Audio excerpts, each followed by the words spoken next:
And we need more people like you and more influencers talking about, the core network and what it means to be a Bitcoiner. And if we don't get more people on that train, it's not going to end well. Bitcoin. So people have to decide, what future version of Bitcoin do they want? I think that's the defining battle, let's say, of the next this decade. It's going to be that fight between corporate power and individuals, and how the Bitcoin network is shaped depending on that.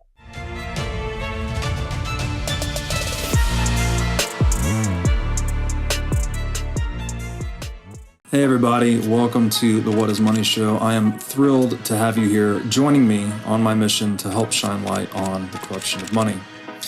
Now, if this is your first time listening to the What is Money Show, I strongly recommend that you go back to episodes 1 through 9 first, which lays a lot of the groundwork for many of the concepts that we explore on the show. These first 9 episodes are my series with Michael Saylor, and thousands of people have told me that this is the best podcast series they've ever heard, hands down, and that it was instrumental to their understanding of money and Bitcoin. So if you're looking to start a deep dive into the nature of money, I don't think there's any place better that you can start other than episode 1 of this show.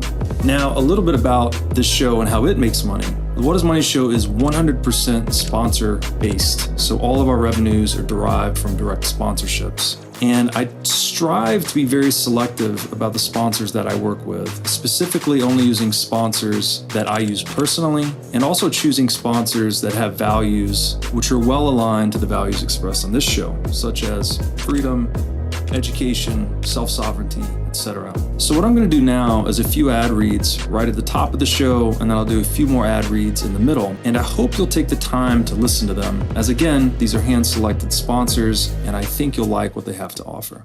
Today's podcast is brought to you by In Wolf's Clothing. Wolf is the first startup accelerator dedicated exclusively to the Bitcoin Lightning Network. 4 times per year, Wolf brings teams from around the world to New York City to work with like-minded entrepreneurs, pushing the boundaries of what's possible with Bitcoin and Lightning.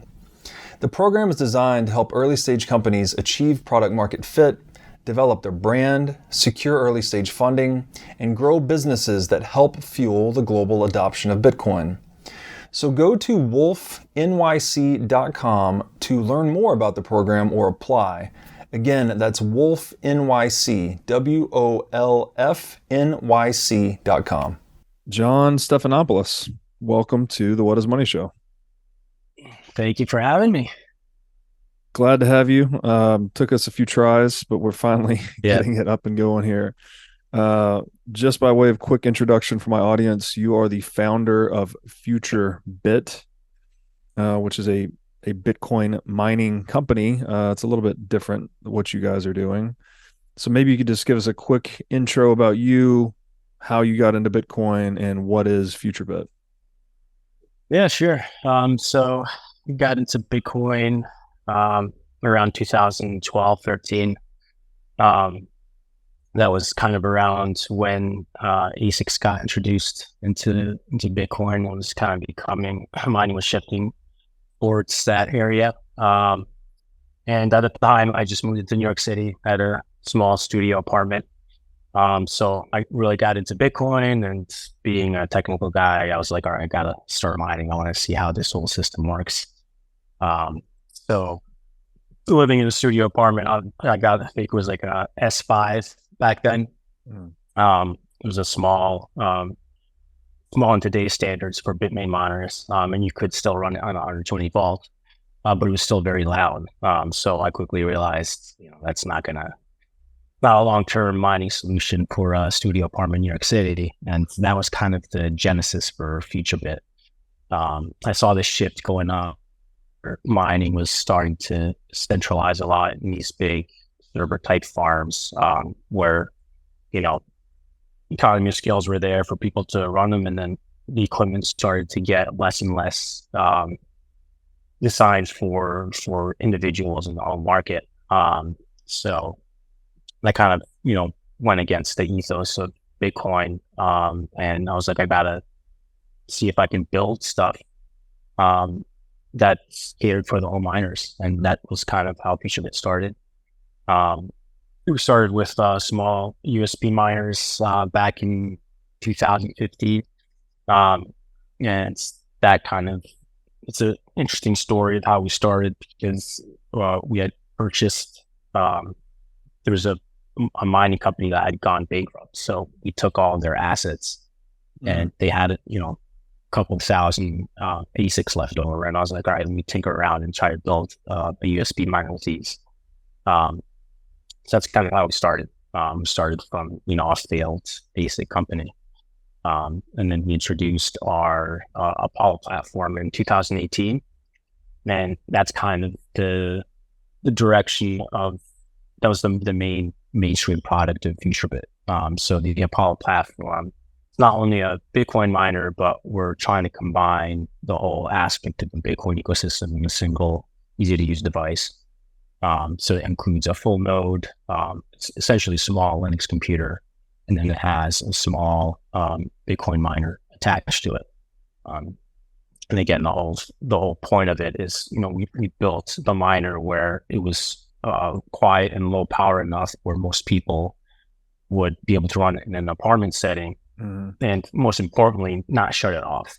So our whole economics and how we designed the system was, let's make it low power enough in the 100 to 200 watt range where the power bill people wouldn't see a huge impact on their power bill.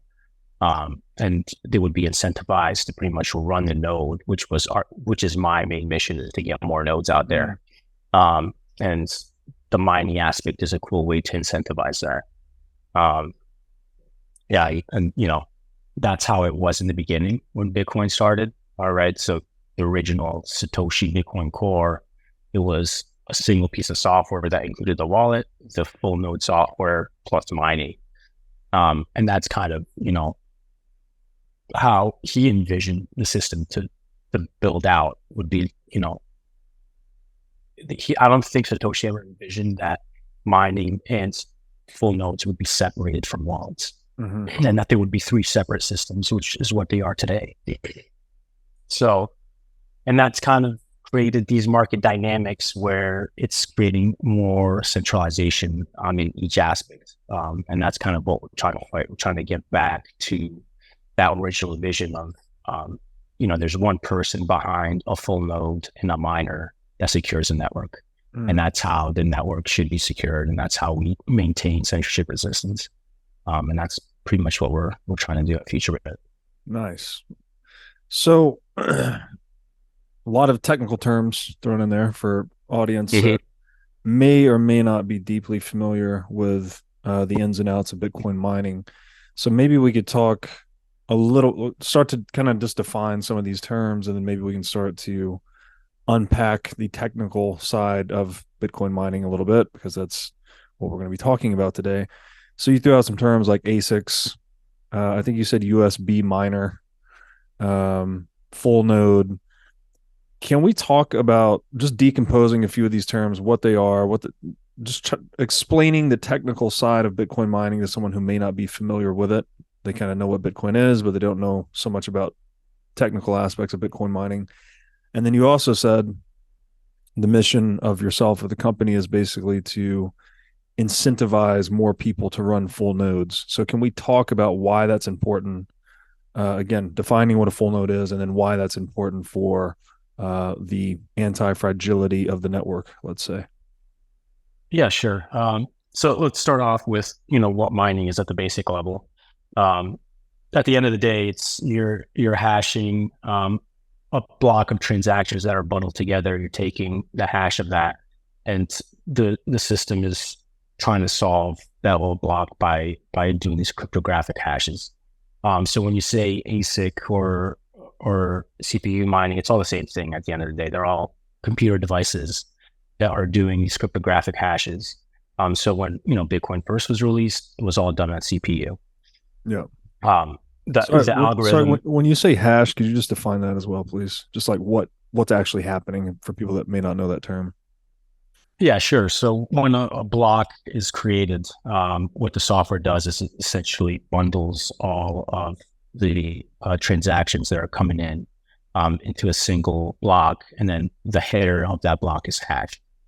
So what that hashing algorithm does is it tries to, based on what the difficulty level is on the Bitcoin network, it tries to solve for that difficulty level. So it just keeps going and looping over that same header until it finds an actual solution to that difficulty. So that's how the whole proof of work mechanism works.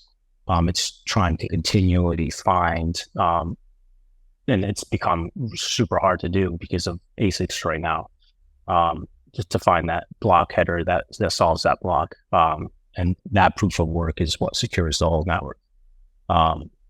Right. So the more people competing to solve it, the more difficult it becomes, which is kind of part of the magic sauce of Bitcoin, right? That it's constantly adapting to how much energy, capital expenditure, operational expenditure we're putting into trying to solve each block.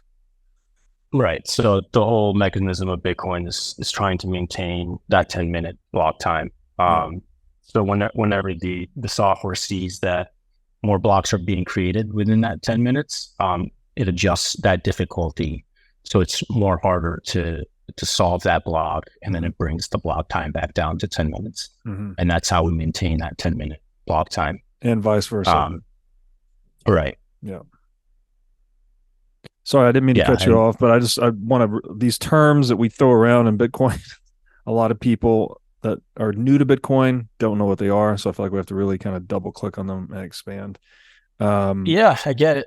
And that's kind of, what we're trying to, especially on the educational front of what we're trying to change in the mentality of Bitcoin. So a lot of people discovered Bitcoin through buying it on an exchange, let's say. And that's cool. But I think a lot of, the hundreds of millions of people that discovered Bitcoin that way, they see Bitcoin as just a stock, essentially. Right. They don't understand the fundamentals behind what the system is. And that's the cool thing of like all the people we've onboarded through FutureBit. They get to understand the fundamental of what it means to own Bitcoin and be participating in the base network itself. And those people that understand that level really get Bitcoin and really understand, okay, here's a system that I myself have influence over and I'm controlling my own transactions. I can broadcast my own transactions through a full node. And they get to the core of what it means to have a censorship resistant decentralized network. Right. That people discovering Bitcoin, through just word of mouth or exchanges or just holding it don't. And that's the barrier that we're trying to break. And it's a hard one, obviously, but it's cool when even if you're not a technical person, you have this little device on your desk where you see it running, and just that, knowing that Bitcoin is coming in because you're computing, trillions of these transactions that is contributing to the network security, and you're getting a little bit of Bitcoin as a reward for that. That's where the sparks start flying, and they get it. Even if you don't get the fundamental of, what a hash is, what an ASIC is, you still understand that you yourself are one person contributing to the totality of what the Bitcoin network is. Yeah. And that's a powerful thing that a lot more people need to understand. Yeah, that is super cool. I would say too, putting that on par with like the first time you send a Bitcoin transaction and you see real money settle with no one between you and the other counterparty, like that's one level of participation. And you're talking about like kind of the next level participation where you're actually a network participant, right? You're contributing to the security of the network, et cetera. So you mentioned the term ASICs. Can we define that one as well? And also when they came, because as you said, there was a time where Bitcoin mining didn't have ASICs, but the Bitcoin mining transitioned to ASICs. So what are they? And could you just describe that transition a little bit? Yeah, so how I mentioned in the beginning, the initial Bitcoin release was just a single piece of software anybody could run on any computer. So, the actual hashing algorithm that secured the network ran on thousands of these early computers that, people were just running on laptops or CPU towers that were just running 24/7. And a couple of years later, people realized the the base algorithm, even though it's a very powerful cryptographic algorithm that's, impossible to break, it's an actual very, very simple mathematical algorithm to run on a computer. So you can actually take this very simple algorithm, reduce it to its basic functions, and then put it into a specialized chip where it only runs that algorithm on that silicon. So obviously a CPU is a general purpose computer that runs, any type of calculation you throw at it. So it's great for general purpose computing, but it's not good at specific tasks. So what ASICs are, it's an application specific integrated processor, circuit. Integrated circuit that takes a algorithm that you develop. It etches that algorithm onto the silicon itself. So the silicon itself are actual SHA-256 hash engines. So this speeds up the process by, orders of magnitude. So, the early CPUs used to, operate in the low gigahash, and now a single ASIC can operate in hundreds of gigahashes.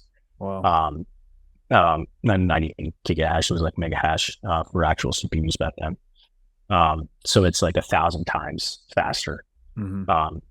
So obviously with the economics of Bitcoin and how the network is secured, people got inventive and were like, okay, we can, there's ways to speed this up and take more hash power and produce more Bitcoin. So obviously all the early people that were involved got into building these ASICs. Bitmain was one of the first ones. And obviously they were one of the main players now, and one of the only almost major players still producing ASICs. And that's kind of the issue with the whole ASIC system, and kind of what people don't like about ASICs is the fact that it's hardware that takes hundreds of millions of dollars to develop. Therefore, people that control it, it's very centralized, and it's very hard to open the system up because there's so much money involved in developing them.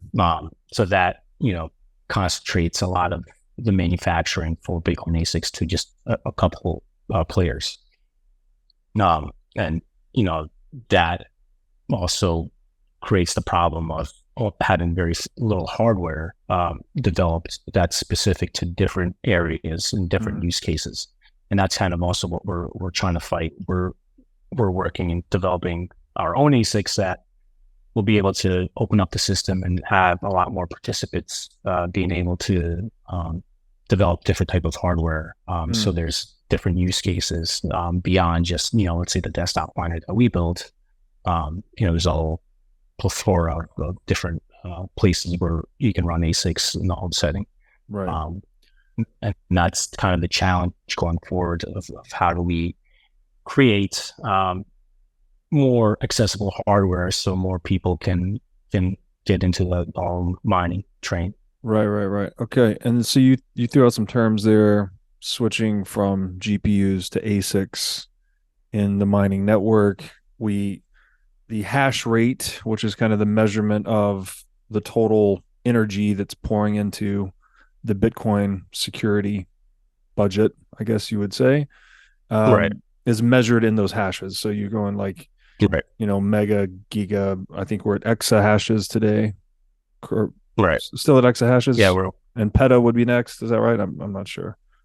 Yeah, it's about 400 exahashes. Right. And it's that. So in layman's terms, those would be measuring the numbers of guesses or lottery tickets that are being cast in this 10-minute lottery, right? People are trying to solve this thing to win the Bitcoin, basically.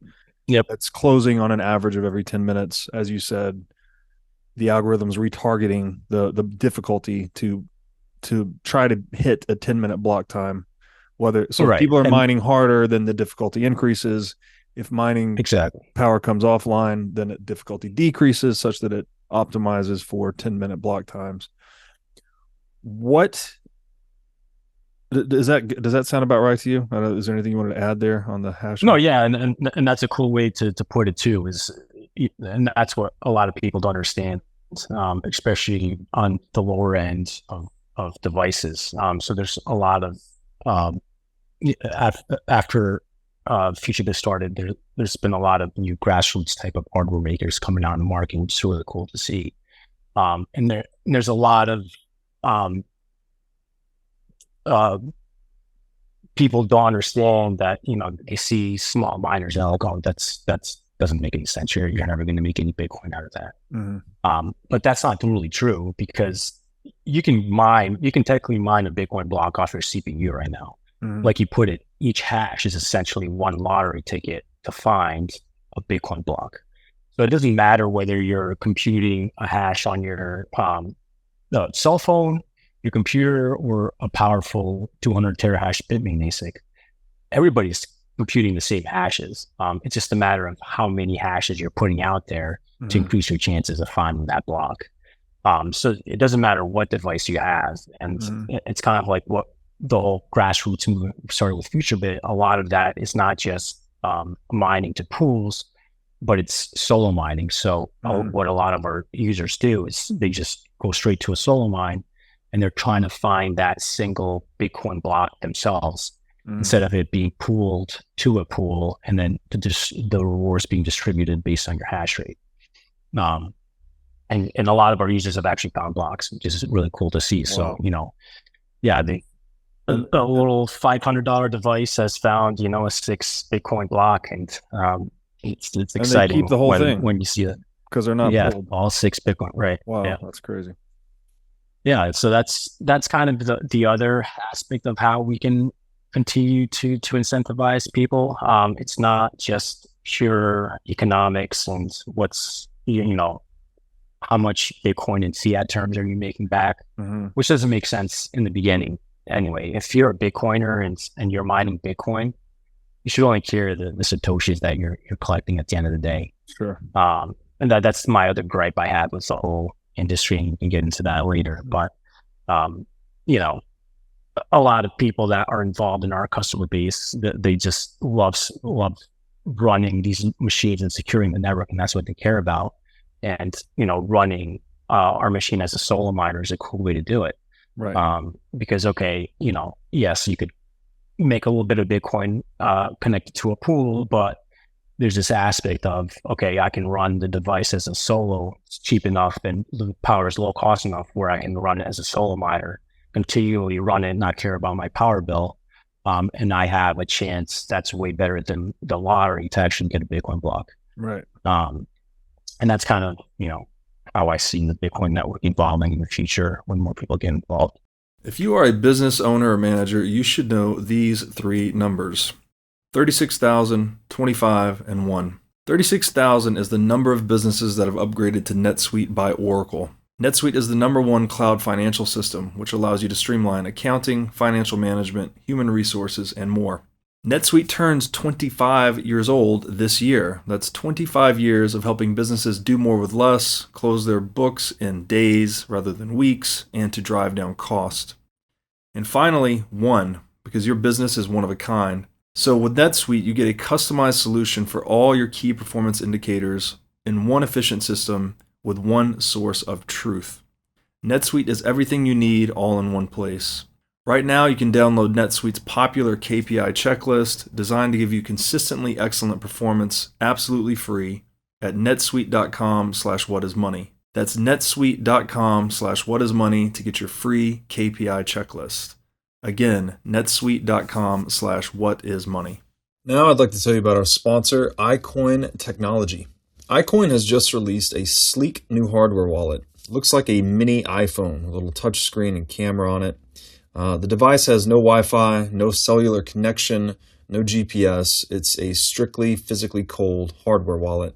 Like I said, it's got a high-res 3-inch touchscreen. It's got a camera for air gapping the wallet. It's got optional Bluetooth compatibility. And it's really a brand new UI, UX experience for a hardware wallet, making it very accessible, easy to use, not intimidating. And as we always talk about on this show, the only way you can truly own your Bitcoin is by having it in self-custody. So you need a device like iCoin Wallet to truly own your Bitcoin. Go to iCointechnology.com today and use promo code Bitcoin23 for 30% off of this new sleek hardware wallet. That's interesting. So Okay, let's talk about full nodes. I think we have to talk about that. Obviously, that's core to the mission of yourself and the business here. And I think you mentioned too that there was a separation that occurred at some point where initially Satoshi had envisioned that mining full nodes and wallets were kind of one thing, but throughout Bitcoin's history, they've become separated. So what is and this is, I think, probably the Bitcoin's is, I've described it as like this vortex of positive incentives, like it's incentivizing everyone to operate in its favor and help the network proliferate. But this is kind of the one weak spot, right? There's not really strong incentives to run full nodes. So, what is a full node and what is the importance of running a full node and why are the incentives lacking? Right. So, how I kind of explain this is the Bitcoin mining is the transaction processing and the security of the network. And the node, how I think of it, is as the consensus / protocol layer of Bitcoin. So it's the rules that define Bitcoin is essentially how I see the value in a Bitcoin node. Yes, there's a lot more to it, but at the end of the day, the value of a Bitcoin node is that you're essentially voting on what the rules of the Bitcoin network are. So, and to expand on that, obviously, a Bitcoin full node, what that does is it holds all the transaction history of Bitcoin. So when let's say you want to send a transaction out, usually what happens is you send it through a service or a third party that's running their own Bitcoin full node on the back end, and you're trusting that third party. Not only are you trusting them, you're also sending the transaction through them. So, that's another, or they can surveil you and, log your IP address with that transaction just sent to them, and a lot of other type of privacy issues associated with that. So when you run the full node yourself, what you can do is you can connect the wallet to that full node, send the transaction out through your own private node where no one knows anything about, where the transaction came from, or who owns that node. And that's that's a big importance of running a full node. Apart from the whole, we need as many people as possible showing the whole network that we're on a unified front on what the rules of Bitcoin are. So right now, last time I checked it, I think the number of full nodes was around, let's see here. It's like 40,000. So sounds like a lot. But if you think of how many Bitcoiners are out there, last estimates are, in the hundreds of millions have at least touched Bitcoin. It's a tiny fraction. Yeah. And most of those Bitcoin full nodes are run by miners, exchanges, and centralized services. So what happens, let's say in the future, where there's a contentious update or software coming out, if we don't have enough people, like back when the whole block size war happened, going against all these centralized nodes and acting in the interests of the people instead of the interests of corporations and centralized exchanges, et cetera, the whole block size war could are a lot different. But what happened was there was enough people, everyday people, saying, no, we want small blocks. We want to make sure Bitcoin full nodes are being able to be run by anybody using any type of hardware. There wasn't enough of those nodes running and signaling that this is what we want. It could have been a completely different Bitcoin history. And we would have had a, BSV type Bitcoin instead of a small block Bitcoin that we have today. So that's the main importance of why people should be running full nodes, apart from the self transaction benefits and everything else that comes with it. Yeah. So there's this, I guess, just to recap real quick, some of these terms we defined. You've got the ASIC, which is the application specific integrated circuit, which basically almost all of Bitcoin mining is done with today. Kind of a one trick pony circuit, right? It does one thing really, really, really well. It's not general like a GPU. So it's like a super specific form of capital. It can't do any other type of transaction or processing other than Bitcoin algorithm. Exactly. And then the hashes are sort of like lottery tickets in this Bitcoin mining lottery that's closing every 10 minutes. Like you're just buying lottery tickets basically with electricity and hardware. And then we're saying now that the nodes, the full node, is how users are choosing which rules they will abide by, right? Which consensus parameters, and the consensus of that selection is Bitcoin, right? It's like 21 million certain block size, 10-minute blocks, whatever the things are, and then miners, the actual mining is. I always think about that, like the node is like the social layer. People are actually kind of choosing which rules they want to abide by. And then miners are the enforcement layer. They're enforcing the rules. And so by way of analogy, you might think of nodes as like choosing the language they want to speak, almost like maybe like a culturally emergent language. But then we also have inside of countries, there are official languages, right? Like in Canada, they'll say French and English are the official languages. So that's kind of like it's not the enforcement of language necessarily, but there's kind of an officially recognized language. So there's a sort of a bottom up thing occurring where the nodes are determining what Bitcoin is, and miners really just kind of do the bidding of nodes, right? If nodes are sufficiently decentralized, as you're describing, and not run by just these centralized services. Yeah, and I want to clarify, what you said. Miners themselves are technically not enforcing node rules. At least that's not how the Bitcoin network should operate. And I'll elaborate on that a little bit. The miners themselves are simply protecting the network and through proof of work and producing these blocks, and through the gigawatts of power behind it, are protecting attack vectors through mining. And as long as all the miners are incentivized to operate on what their best interest is, and that's what's happened in the whole entirety of Bitcoin's history, and hopefully that will continue to happen. They'll continue to produce blocks that abide by the consensus rules of Bitcoin. Now, that gets iffy because what's happened in the Bitcoin network is, and this is an important thing that a lot of people don't talk about, it's not made really public, is at the end of the day, yes, nodes and everybody running a node agrees on these rules, but the people that produce the actual blocks are the ones that are enforcing those rules. So if all these nodes, these 40,000 nodes, are not also mining, they're technically, unless there's like a huge consensus like it was with the block size war, they're not there to enforce the rules. They're there as a pressure towards the miners to do the right thing, kind of thing, and that's how the block size war works. But at the end of the day, the people that produce the blocks are the ones that are enforcing the rules.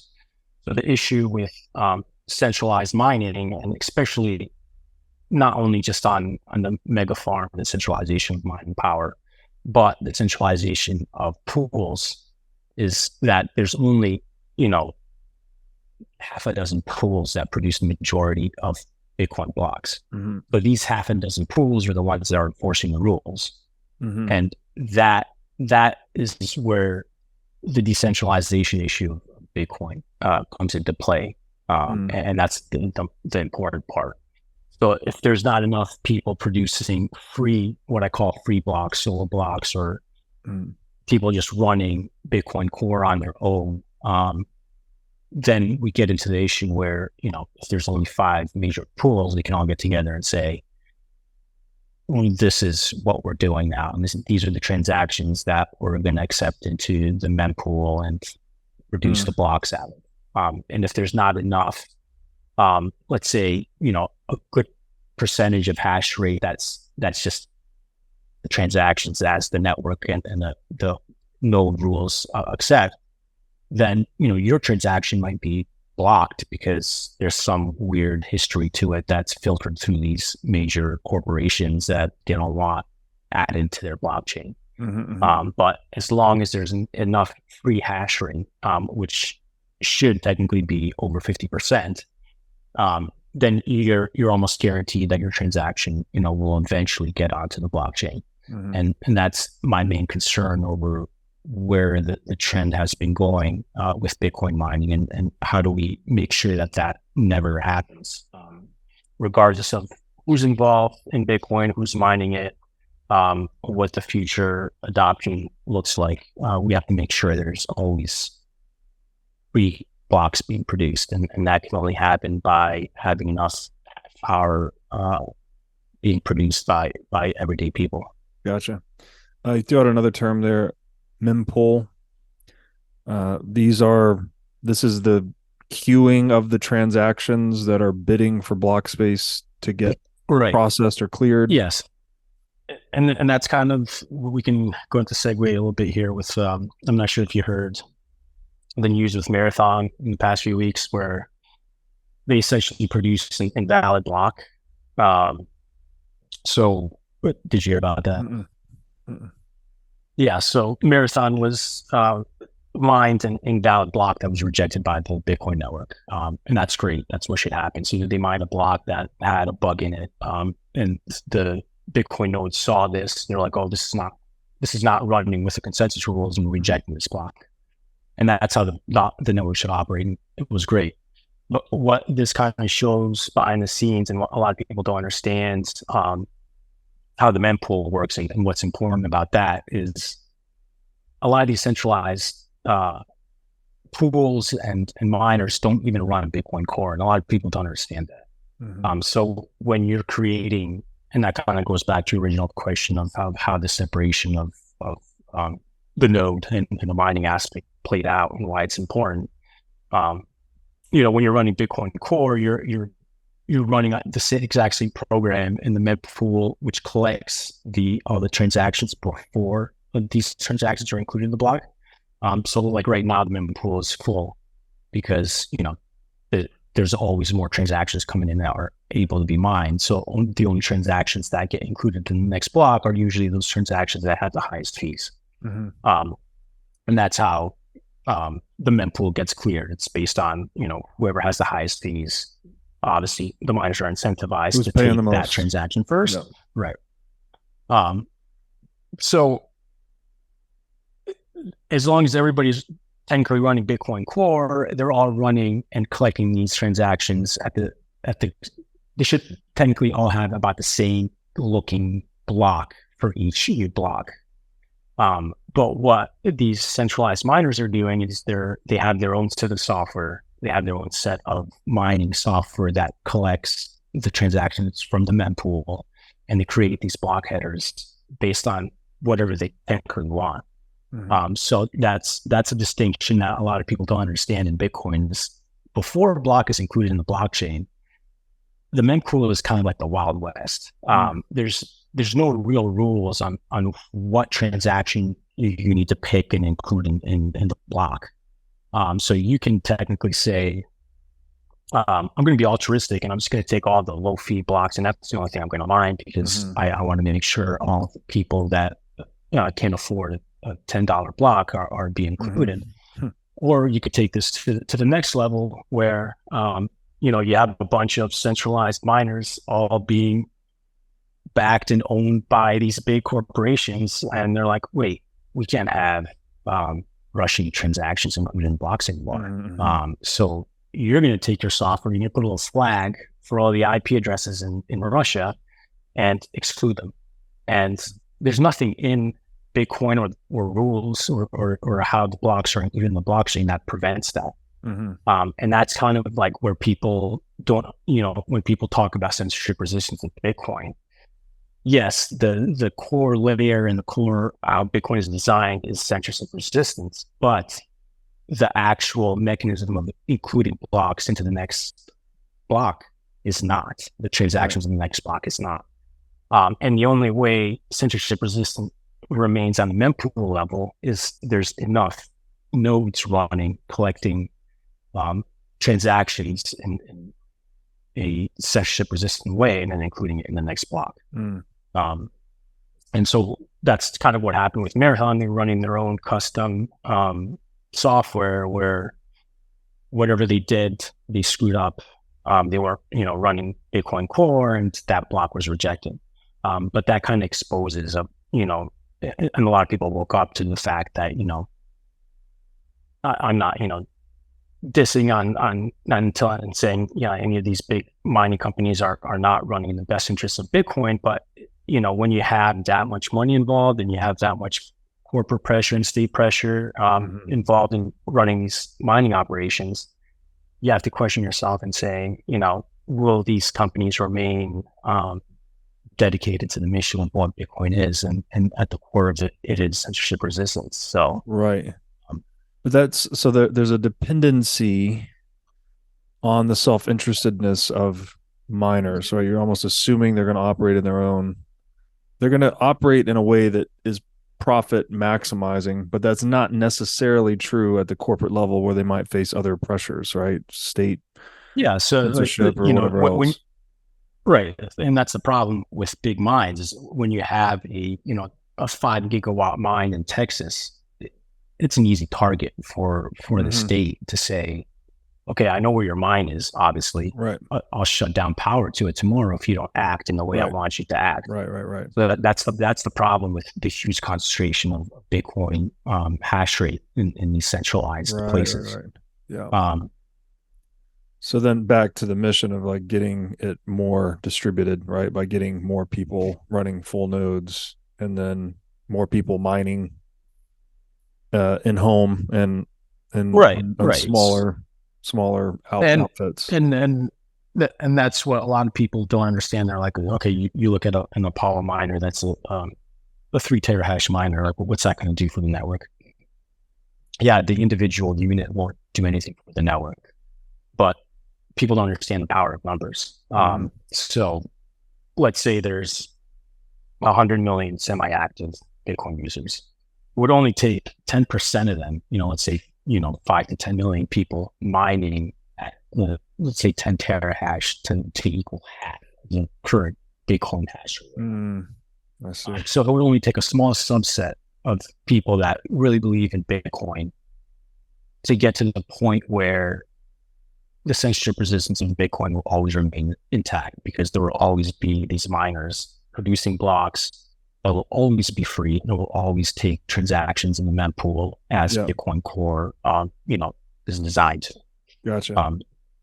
So that's the mission of what we're doing. We're already just FutureBit itself already has 5% of the nodes on a network. So it's a pretty big percentage already. And that's with us just getting started. So it doesn't take much to get.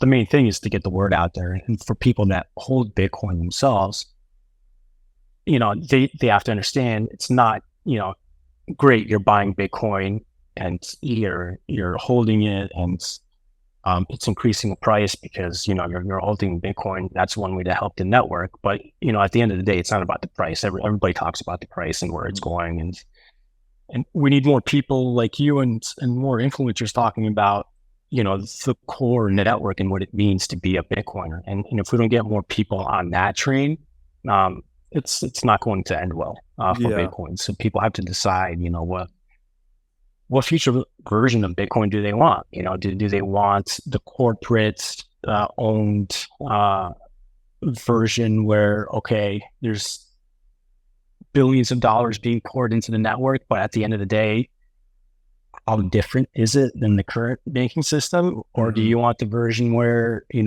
there's a big group of tens of millions of Bitcoiners mining and making sure that the network has remained decentralized and censorship resistant. And I think that's the defining battle, let's say, of the next this decade. It's going to be that fight between corporate power and individuals, and how the Bitcoin network is shaped depending on that. Now I'd like to tell you about our sponsor, CrowdHealth. CrowdHealth is a Bitcoin-enabled alternative to legacy health insurance. Now let's face it, legacy health insurance is an absolute scam. Nobody can explain this better than the legendary comedian Chris Rock. Insurance. You got to have some insurance. You got to. There's an insurance. They shouldn't even call it insurance. They should just call it in case shit. Like, I give a company some money in case shit happens. Now, if shit don't happen, shouldn't I get my money back? So with CrowdHealth, instead of just paying premiums that you'll never see again, you can hold part of this pool of savings in dollars and in Bitcoin through CrowdHealth. And when you have a health event, you can draw against this pool of communal savings. So go to joincrowdhealth.com/breedlove to learn more or sign up. Now I'd like to tell you about our sponsor, Wasabi Wallet. With Wasabi Wallet, you can receive, send, and store Bitcoin privately. In Wasabi Wallet, your transaction history and wallet balance are completely hidden. Wasabi Wallet is easy to use, all of its privacy features are built in by default, and it works with any amount of Bitcoin. Wasabi users can make CoinJoin transactions together with BTC Pay server users or Trezor Suite users. For BTC Pay server users, they can make payments directly inside of a CoinJoin, and for Trezor Suite users, you can make CoinJoins directly on a hardware wallet. These features result in fee savings and security improvements for both sets of users. So go to wasabiwallet.io today to download the state-of-the-art Bitcoin privacy wallet. Okay, one other term that came up there I think we should define. You mentioned mining pools. So these are where miners are pooling together to sort of share how much hash rate they're contributing to the network, and then sharing the block rewards that they I guess I should say the Coinbase rewards and transaction fees that they earn. They split it pro rata based on their contribution. And you mentioned there's kind of a danger of mining pool centralization if you get too much. I think you said there's a little bit over a dozen major mining pools, and that could be a risk.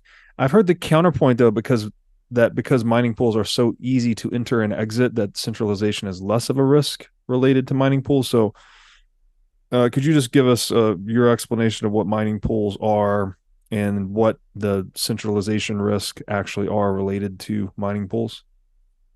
Yeah, sure. So mining pools kind of developed pretty early on in Bitcoin because it makes sense, especially when a lot more people got involved in the network. In the beginning, let's say the first 100 people or 1,000 people were running the original version of Bitcoin Core, and they were mining in their computer, almost everybody would find a block because there were just a few people. So people didn't care about, their mining power relative to everybody else, because everybody was, equally. They were essentially one pool back then where everybody was getting Bitcoin blocks. So everybody was happy. So what happened when Bitcoin took off is, now we have millions of people involved. It's 1 in a million that you're going to find a Bitcoin block if you all have equal hash rate. So people were like, all right, I'm not going to wait, let's say 6 months or a year to find a Bitcoin block by chance. I'm going to band together with a bunch of people and be like, all right, let's aggregate all our hash power together. That increases our chance of finding a block based on that hash power that's pooled together. And once a block is found, what the pool software essentially does is it says, okay, we collectively found a block. Here's the percentage of hash power you contributed. Here's a portion of that Bitcoin for that percentage that you contributed to this pool. And that's how Bitcoin pools work. So you get steady payouts based on your contribution of hash power to the network. So instead of being paid out, most pools find, even small pools might find a couple dozen blocks a day. Mm. But if you're waiting and, even if you have a lot of hash power in today's standards, you could be waiting, months or years before you actually find a block. Mm. So a lot of people just choose to jump on pools and get that steady payout for the contribution of hash power. And that's kind of how pools emerged and how it's the major way to mine Bitcoin. What you've kind of seen with a lot of these bigger mining companies is some of them are mining their own blocks, but they have so much hash power that they can find blocks fast enough where it makes sense for them to just individually mine. And in terms of, like you mentioned, in terms of decentralization, yes, you're right. Let's say there's an actor, there's a pool actor that's saying, it's not abiding by some consensus rules, or they're doing something weird in terms of transaction processing and what transactions they're including in their blocks. You can be like, all right, I'm not mining this anymore. I'm going to switch my hash power to some other pool. And that's great. But for that to be a reality, there should be hundreds of pools. If you look at the current distribution of Hashrate right now, let's see. Foundry is the biggest pool, has 30%. Mempool, Bitmain's pool, has 24%. So that's over 50% just between these two pools. And then the next 1, 2, 3, 4 pools have the next 80%. So we're talking about, 1, 2, 3, 4, 5, 6 pools control over 80% of Bitcoin hash rate. So what happens if these 6 guys decide to collectively say, this is what we're mining, these are the rules that these are the block headers and blocks that we're contributing to, then you don't have anywhere else to go. Right. So there's definitely some political risk related to the concentration, but I guess the important distinction is it's not so much these 6 pools don't represent 6 mining farms, which is a common misconception. People are like, oh, if it's only 6 pools, then the government can just target these 6 pools. Right. A lot of these pools are actually individual miners just mining on them and slowly collecting Bitcoin. And that's what keeps these pools honest mostly, because they know if they don't act honestly, the hash rate will leave. But, in a perfect world, there should be more than 6 of these pools, and going a step beyond that, there should be a big percentage of hash rate that is not associated with any pool. So there should be a lot more solo actors. So do you, sorry. Yeah, go ahead. Then are you seeing a future then where every device that can generate hashes would be generating some hashes to just almost like passively monetize by contributing to the Bitcoin network? Are you seeing every residential, every home in the world mining Bitcoin one day? Like, how do you see the evolution of Bitcoin mining network going forward? Yeah, that's kind of the long-term vision that I have is how does the net, a lot of people, especially now they're attached to the big mining farms, and now they're stabilizing the grids and all these great aspects of having, centralized miners next to power plants, which is great. But I think if enough people understand what we've talked about here in the past hour or so, they'll understand how important it is to get involved, no matter what level of Bitcoin you're at. So I do see, any source of heat, anything that generates electricity and heat, if Bitcoin goes into mass adoption, I think that any source of heat will be converted into Bitcoin mining. I do see that as a future. So any device, let's say that is in your house that generates heat, how many devices are those? Space heaters, water heaters, pool heaters, HVAC systems, commercial systems producing heat, what have you. There's dozens and dozens of different applications. Isn't that every electric like appliance, like every TV, every refrigerator, every all that stuff produces heat, right? Yeah, I mean the important aspect is I shouldn't say waste heat, but heat that uses something that's heated by electricity. To produce hot water or what have you. Even stovetops, you could extend into that, which is a kind of little side story. So some of the ASICs that we've developed, you can actually heat past 100 degrees. So you can actually boil water. So you can dip these boards in actual water and boil them and produce steam, which is pretty cool. So innovations like that where the ASICs are actually hot enough to produce useful heat energy, that will expand the market on these devices tenfold. And that's kind of like our long-term vision. And what we're working on is we built this great home miner, but we want to build a system where we can open up this the hardware that we've developed that's taken tens of millions of dollars to develop, and open it up to other people and be like, okay, you have a use case for all this waste heat. Take our system that we've already built, create a water heater out of it, and plug it into your house. And create a product around that. And I think that's kind of like the trend. A lot of different companies have popped up doing these things, and we want to help as many companies as possible sprout up in this industry and be able to open up the market in all this waste heat and heating things with the waste heat coming from Bitcoin miners. And I do see that as the future. Once you separate mining from this kind of fiat incentive structure that the big miners have promoted, and to be honest, most of these miners are not doing it because, they're not telling you, oh, you can't mine Bitcoin because it's unprofitable. They're saying it to keep people from mining Bitcoin because obviously the less people that mine Bitcoin, the more profits they have. Sure. But at the end of the day, most of these Bitcoin miners, where are they? They're NASDAQ listed corporations that care about the dollar. That's the bottom line, right?